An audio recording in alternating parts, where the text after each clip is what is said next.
Kimchi is a Korean fermented cabbage dish, and today that's what we're going to be making.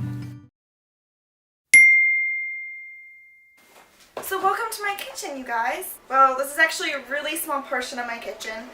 I've played with some angles in my tiny kitchen, and I figured out that this is going to be the safest and the easiest way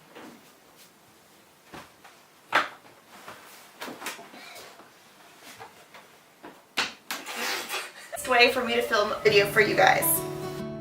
So all I've done so far is cut up some cabbage. I like to quarter it and then just slice it lengthwise so you get some nice bite-sized pieces. And what you're going to need for this step is your cabbage, a quarter cup of salt, and a large glass jar.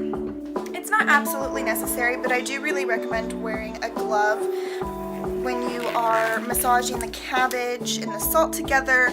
It tends to get a little coarse on your hands and it can burn a little bit. So I'm just going to start by putting some of my cabbage in here, just a couple handfuls, and pouring my salt in along the way and just kind of giving it a good mix. You really want to get all of your cabbage covered in salt. So this salt washing process gets rid of all of the bad bacteria that like to live on the cabbage, and it is going to leave the good bacteria behind that is going to help the fermentation process. You can also use a large mixing bowl, but I prefer not to dirty up more dishes than I have to, and just use one.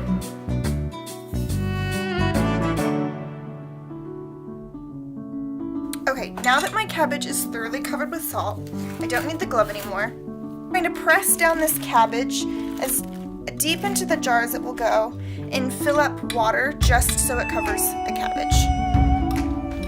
Got my water in here. An important part of this process is making sure that your cabbage is compressed. So I find that with the kind of jar that I have, this medium-sized round Tupperware lid fits really well in here to press down my cabbage. Make sure it's all underneath there, and then I'm going to just really press it down to make sure that all of the cabbage is underneath that water and salt mixture that is now in there. And we need to put some weight on it to make sure that it stays this way. So you can put a can. I like to use a Ziploc bag. I'm just going to put this in here on top of my container and fill this up with water, and that will be enough weight to hold down the cabbage. So I have my jar here full of water and cabbage, and if you're in a rush, you can let this sit for about 2 hours, but ideally you want to let it sit for 24 hours. So I will see you in a little bit when this is all ready.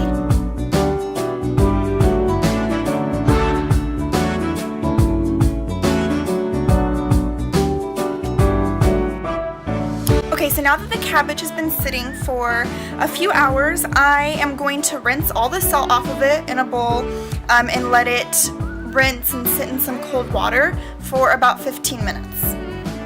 In this bowl, I just have my minced garlic. Into it, I'm going to add 1 teaspoon of sugar, 3 tablespoons of water, and my ginger. If you are not a vegetarian, you can use fish sauce instead of water to kind of give it that umami flavor. You can also add seaweed flakes to kind of give it that umami flavor as well. Umami is kind of the sea flavor that a lot of Asian dishes have in them. I'm just going to give this a good mix. This is your brine that is going to help ferment your kimchi. This process is really similar to pickles or sauerkraut. What I'm going to do is I'm going to start mixing my cabbage that I have over here, my radishes, my scallops, and my carrots, along with the paste that I just made up. And this part you really do want to use a glove because you are going to be putting chili powder in there and it really can burn your skin.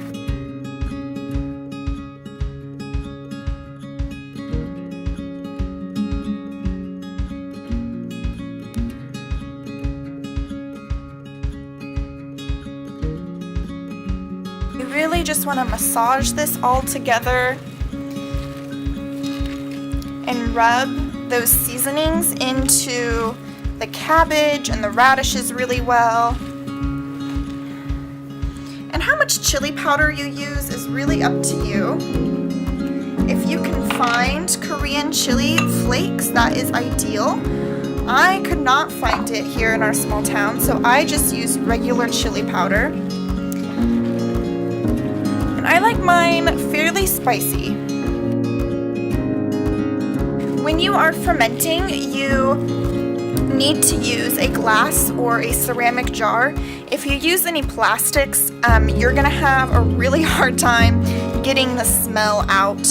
Okay, so now that I have all my ingredients mixed together, I'm going to compress this down, put my lid back inside of there, and fill it up with water until it's just covering, similarly to what I did with the salt.